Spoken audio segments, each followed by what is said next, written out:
episodes return CBS Monday, January 27th and streaming on Paramount+. Hollywood Squares premieres CBS January 9th and streaming on Paramount+.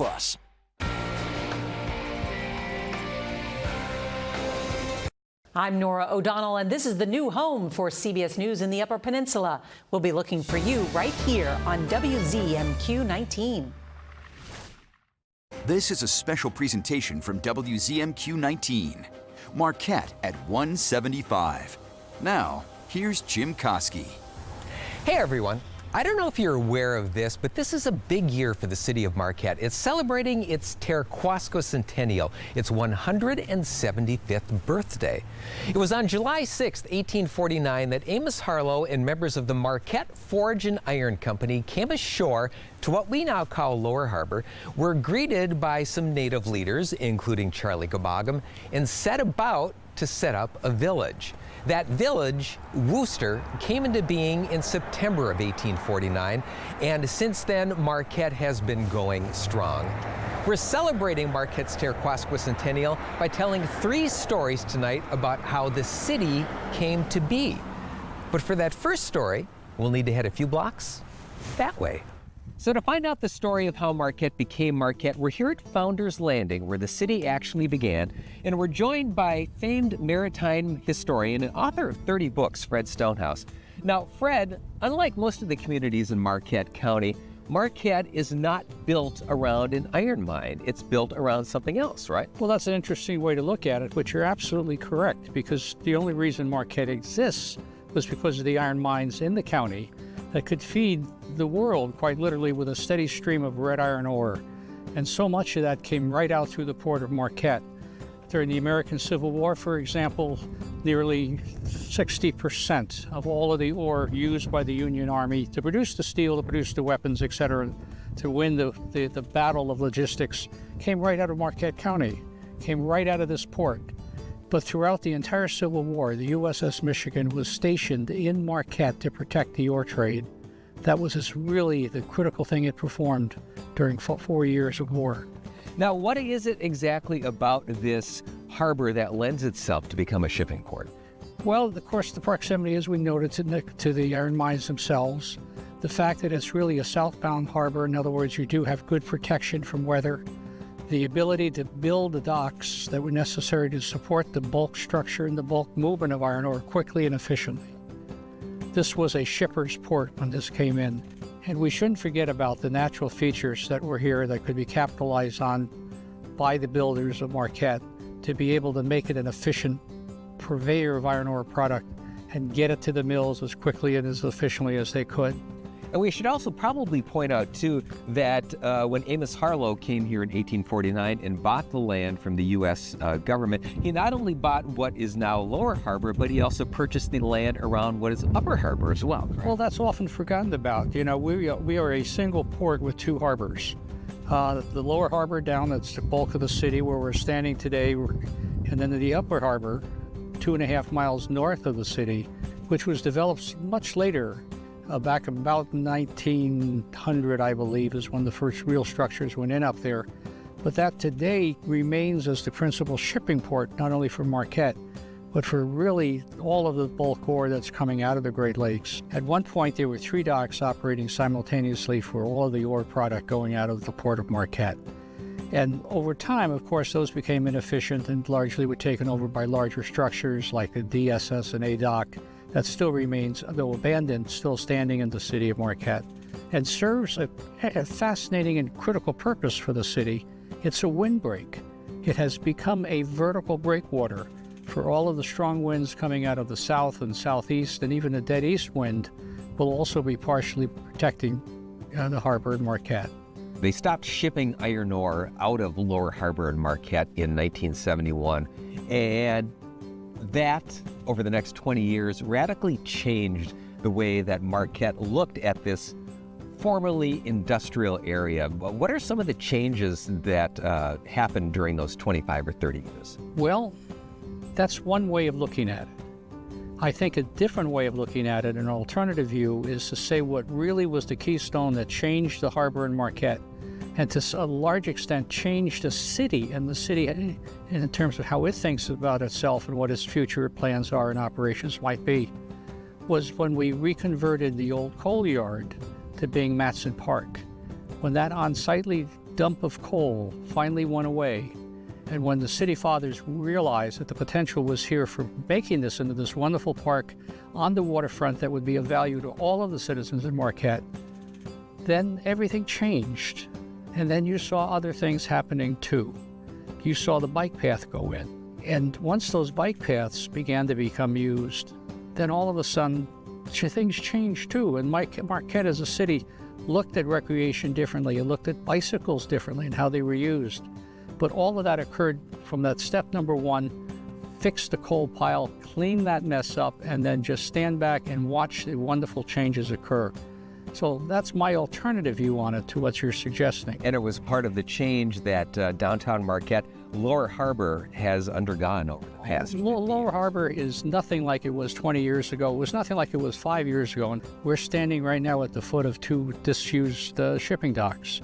If we look very carefully, we'll see the original piling construction of the dock, but we'll see that the dock has been repurposed for walking, for recreation. One of them, I think people can be fishing off of now. There's a nice little spot at the end of the south dock if somebody wants to hold a little music concert. Mm-hmm. It's astounding how much this area of Marquette has changed in the past 75 years, and I often wonder how the original city founders would look upon what we've done with it in that almost 2 centuries since. In a way, I want to say I think they'd all be spitting in their graves because it's so radically different. On the other hand, these were people that had foresight and energy and could really, I think, see the future of what they were doing. So I think they'd all be quite happy with what's occurred. It's certainly true. Fred Stonehouse, who is a nationally renowned maritime historian and author of 30 books, thanks for your unique perspective on how this has changed over the past 175 years. Coming up next, we'll hear the story of the peoples who lived in the area long before the Europeans showed up, when we're back on Marquette at 175. John's Auto has been voted the #1 dealer to buy pre-owned vehicle for longer than I've been alive. If you're looking for a vehicle, or if you're looking for someone to help with your current car, or if you need to get yours looking like new again, come see us at John's Auto Sales and Service, Marquette. Jennifer Hudson Show. I am so happy to see my girl Sierra. We all gonna level up, right? Go, Jen!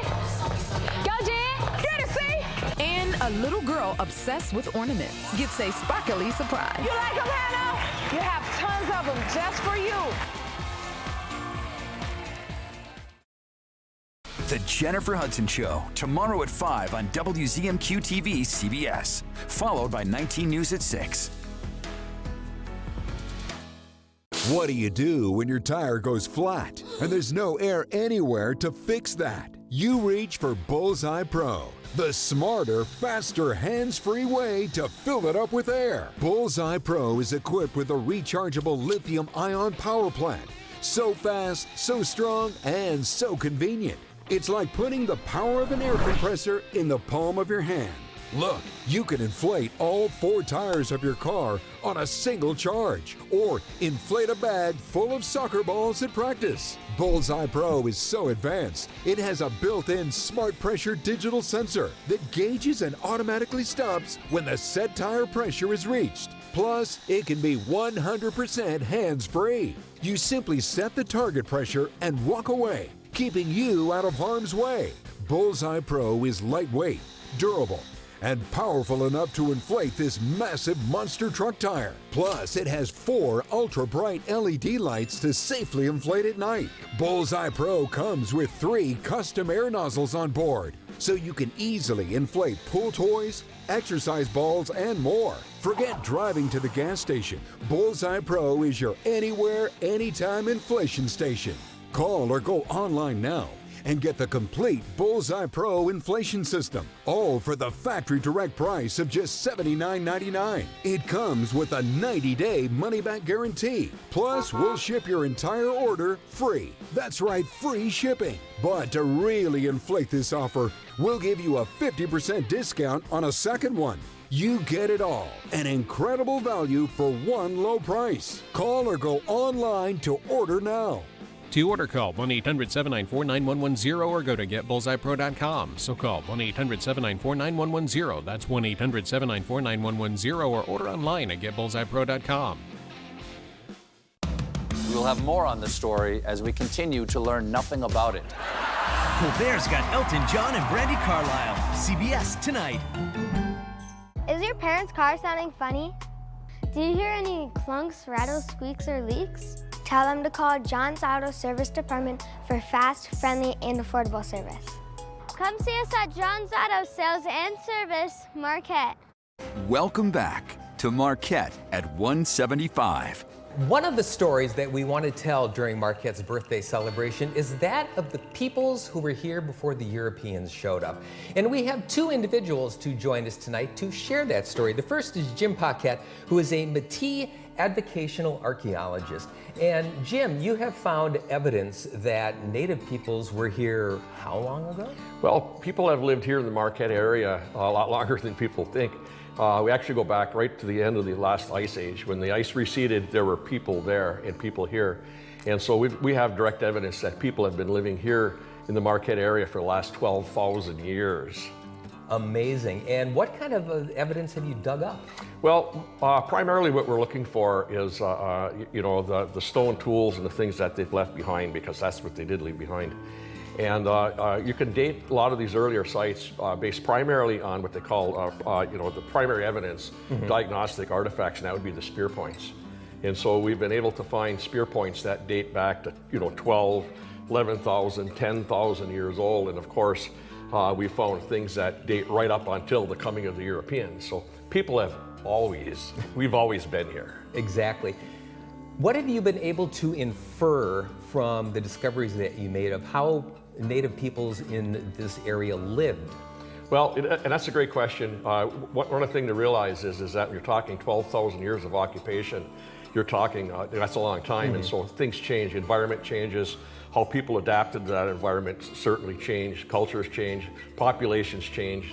A lot of things change, just like they do today, from decade to decade, and imagine, century to century. So there was vast differences between the very first people that lived here in small groups who were very nomadic, to when the Anishinaabe people were living here, as a more recent, prior to the Europeans coming here, who lived more, in these areas and in more family groups and so on, that spent most of the year here and then moved around back and forth. But early on, they were moving back and forth from Wisconsin areas, what we've been able to figure out, up here into the UP and back and forth, probably chasing caribou herds.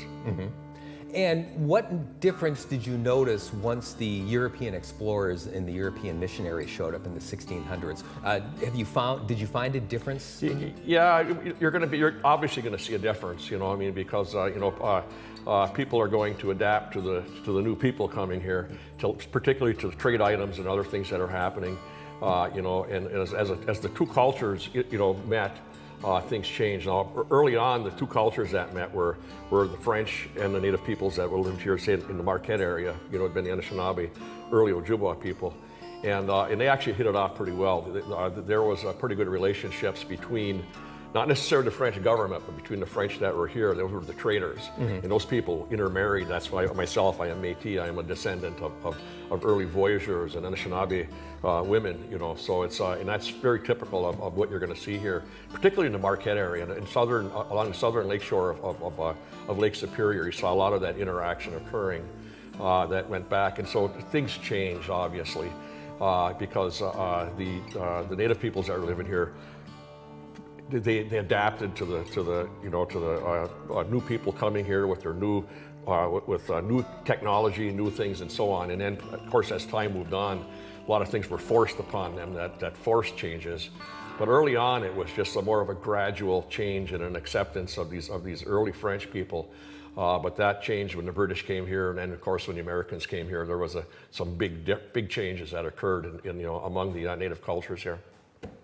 Now, our second expert to let us know about the natives who were here before the Europeans is Dr. Martin Reinhardt, who is a retired professor of Native American Studies at Northern Michigan University. And Dr. Reinhardt, as Jim Paquette had mentioned, there were clusters of native groups around the area. And specifically, there were a lot of native settlements in the immediate Marquette area, weren't there? That's true, Jim, and miigwech for taking the initiative to have this segment be part of this very important look back over history in this local area. In particular, there were 6 native villages that kind of, if you go from east to west, think about the Chocolate River out in Harvey, or what we now know as Harvey, over to Presque Isle. And what was life like? What do we know of life, what life was like in those settlements? Jim, it was paradise. It was our center of the universe, literally. I mean, this is the place that we called home with a capital H. And so that, you know, when we talk about intact Anishinaabe culture, then we think about the food relationships, or those spirit beings we call food, the plants and animals, our cosmological family, our language was intact. It literally was paradise. And this picture that we're looking behind us was actually one of those 6 villages. And would this be the typical site that you would see at a native village? Well, you know, this is an interesting photo because it shows the transition era, right? When European cultural customs and traditions were being adapted by Anishinaabe people.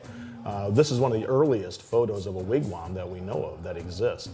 Photography itself didn't exist until just before that. So, yeah, you know, this one happens to be at Magadabi Nayashi, or what we know as Lighthouse Point today.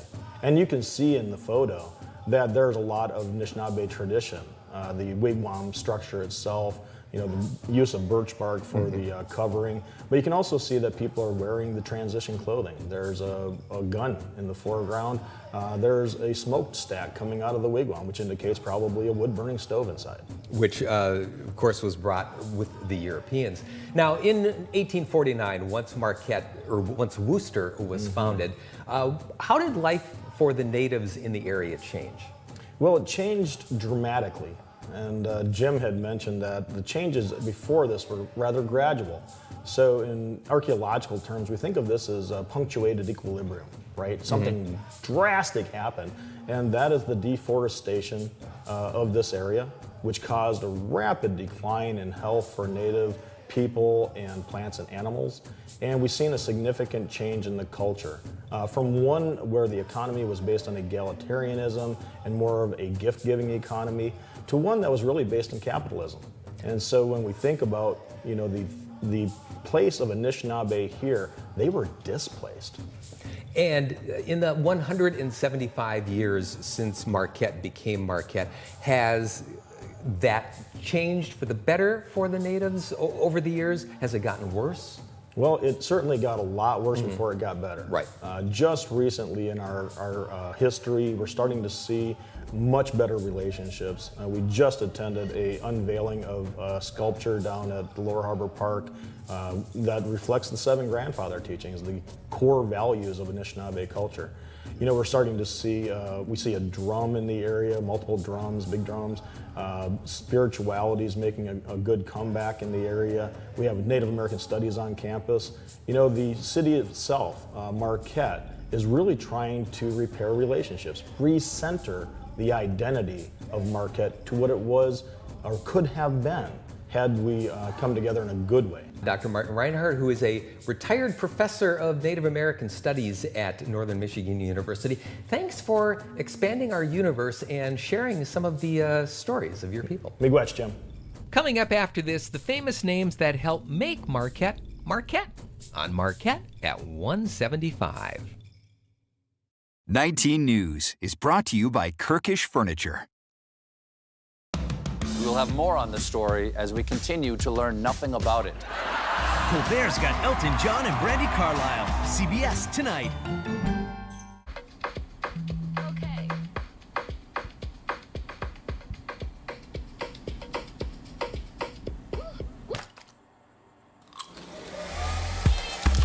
Getting ready, we all have our routine. Finding an outfit. Fixing your hair. And all the other little touches. Gum, check. Keys, check. Phone, check. But of all the things you remember to bring with you, naloxone could be the most important. It can reverse an opioid overdose. You can get it without a prescription in most states, and it's really easy to use. If you or someone you know is at risk for opioid overdose, naloxone could save their life. Keep it on you and at home. For more information about naloxone, visit cdc.gov/stop-overdose. I thought it was just a rash, but it had a bullseye ring around it. My doctor said it was a tick bite. Luckily, we caught it early. Ticks found in tall grass around your home can spread Lyme disease and other illnesses, which can lead to chronic health issues. The CDC estimates nearly 500,000 people across the country are diagnosed with Lyme disease each year. I didn't understand why my brother was having so many asthma flare-ups. Sometimes he couldn't breathe. Turns out a roach problem at home was triggering it. Allergens left behind by dust mites, roaches, and rodents are a major driver of asthma attacks, especially in children. When I had a fever, body aches, and fatigue, I never thought it would have been West Nile virus. All it took was a mosquito bite while gardening. Mosquitoes spread West Nile virus and many other diseases, and they can breed in standing water around your home. Protect your family from pests. Get the facts at pestworld.org. She's fair. Untrue, Your Honor. What? You're going to have your turn. She's inquisitive. What in the world led to this young lady finding you in this compromising situation? She's very frank. You should never start anything you're not prepared to finish. Compassionate. I see a family that still loves each other, and I'm glad to see it. And firm. The only thing that matters in this particular courtroom, sir, is how I see it. Watch Equal Justice with Judge Ebony K. Williams. Weekdays on WZMQ CBS. Pure Outdoor is the first program dedicated to increasingly popular outdoor and eco sports. Journey to the world's most exotic, breathtaking locations. Pure Outdoor. Welcome back to Marquette at 175. Now, Amos Harlow was not the only individual to come ashore in what eventually became Marquette in 1849. He was joined by several individuals, most of whom became civic leaders in their own right. And that's the third story we're going to tell tonight, the story of the famous names of Marquette. And when you're talking about the famous names of Marquette, you do have to start with Amos Harlow. In the summer of 1849, Harlow brought his wife Olive, daughter Ellen, and mother-in-law Martha to what was then Worcester. They set about building the first permanent structures in the settlement, a boarding house for workers and a sawmill for constructing the village.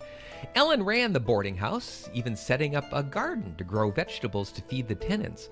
Meanwhile, Amos became Marquette's first postmaster, supervisor, and justice of the peace. And once the original Marquette Forge and Iron Company was sold to the Cleveland Iron Company, he devoted more time to city affairs, including laying out the street grid that's still in use. Amos Harlow died October 4th, 1890, at the age of 75. The person with whom Harlow stayed after landing in 1849, Charlie Caboggum, became a legendary figure in his own right. His wife, Charlotte, was the daughter of Majigisik, who had shown early explorers such as John Burt where Marquette County's iron ore deposits were situated.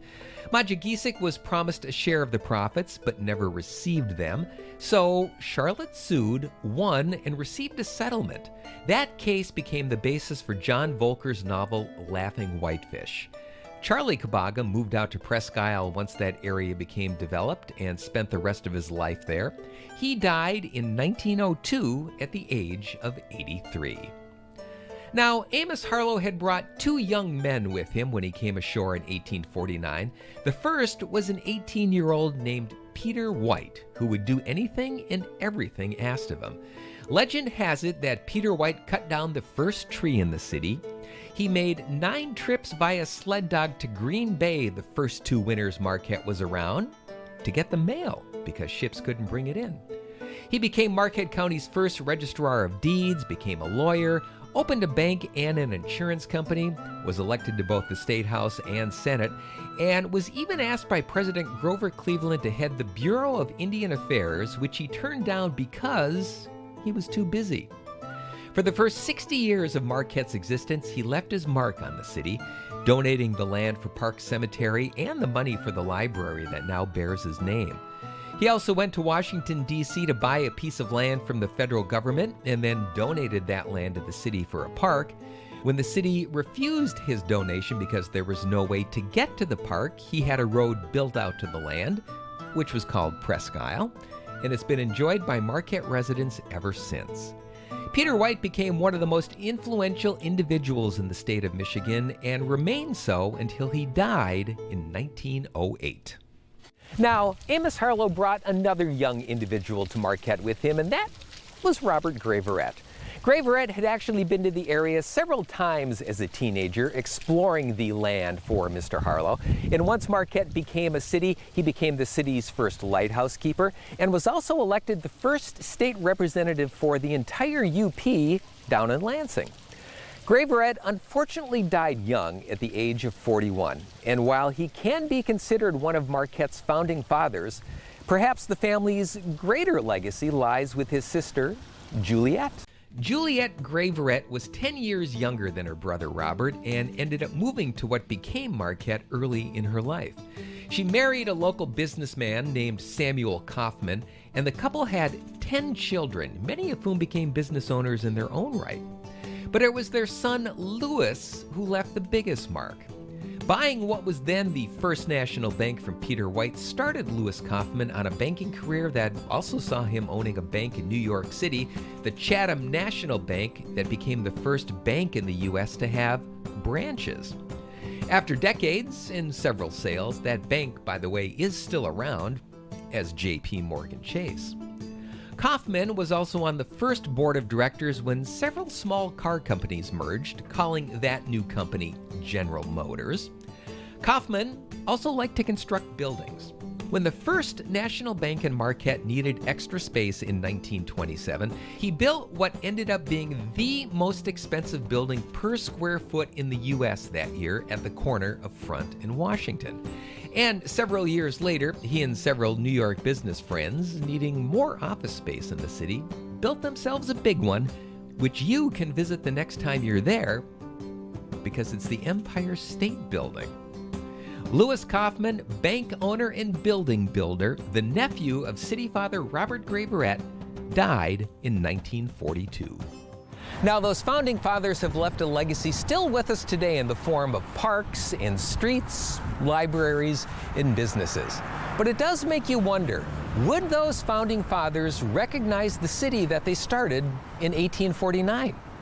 We'll find out in a very quick look at how Marquette has changed next in Marquette at 175. I thought it was just a rash, but it had a bullseye ring around it. My doctor said it was a tick bite. Luckily, we caught it early. Ticks found in tall grass around your home can spread Lyme disease and other illnesses, which can lead to chronic health issues. The CDC estimates nearly 500,000 people across the country are diagnosed with Lyme disease each year. I didn't understand why my brother was having so many asthma flare-ups. Sometimes he couldn't breathe. Turns out a roach problem at home was triggering it. Allergens left behind by dust mites, roaches, and rodents are a major driver of asthma attacks, especially in children. When I had a fever, body aches, and fatigue, I never thought it would have been West Nile virus. All it took was a mosquito bite while gardening. Mosquitoes spread West Nile virus and many other diseases, and they can breed in standing water around your home. Protect your family from pests. Get the facts at pestworld.org. Yes, we're on thin ice. And everything is going up in smoke. Still, some are adding fuel to the fire, while the rest of us see the troubled waters rising.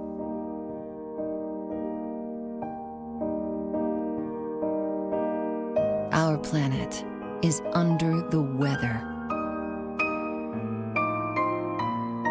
But when the going gets tough, the tough get, well, you know.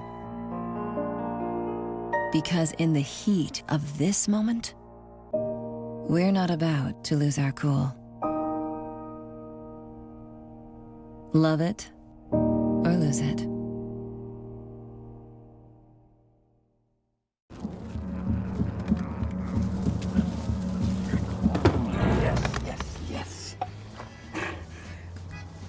Oh, hi. I suppose you're wondering what an A-list celebrity like me is doing in a place like this. You must know, I'm saving the world. Oh, hi, Beth. Yep, saving the world again. Did you know that 40% of all the food produced in the United States is thrown away? That means everything that went into that food, the pesticides, the water, the land, was all for nothing. Just look at this perfectly good food thrown in the trash. The pizza with extra Cheerios, at these goldfish and Band-Aid tacos. And just look at this perfect trash burger. This pasta dog looks delicious. You don't have to dumpster dive like Ed Begley Jr. to save the planet. Fight food waste by shopping smart and using what you buy before it gets trashed. That's way better. Ooh, arugula. Do your part and find out other world-saving tips at betterthaned.org. I'm Gail King with CBS Mornings. We're here for you in the Upper Peninsula. This is now home for CBS WZMQ 19. Welcome back to Marquette at 175. Obviously, Marquette is not the same small port city it was in 1849. In fact, it's undergone several major changes in the past 175 years.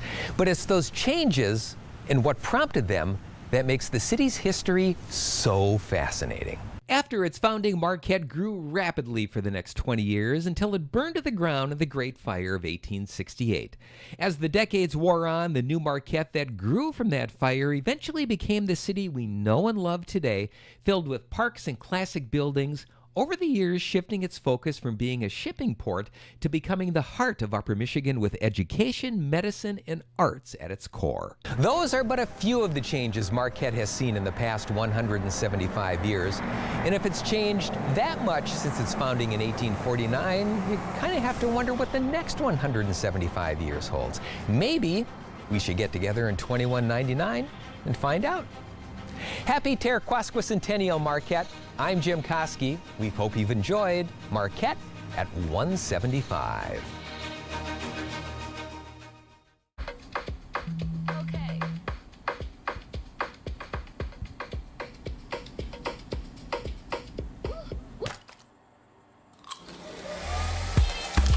Getting ready, we all have our routine.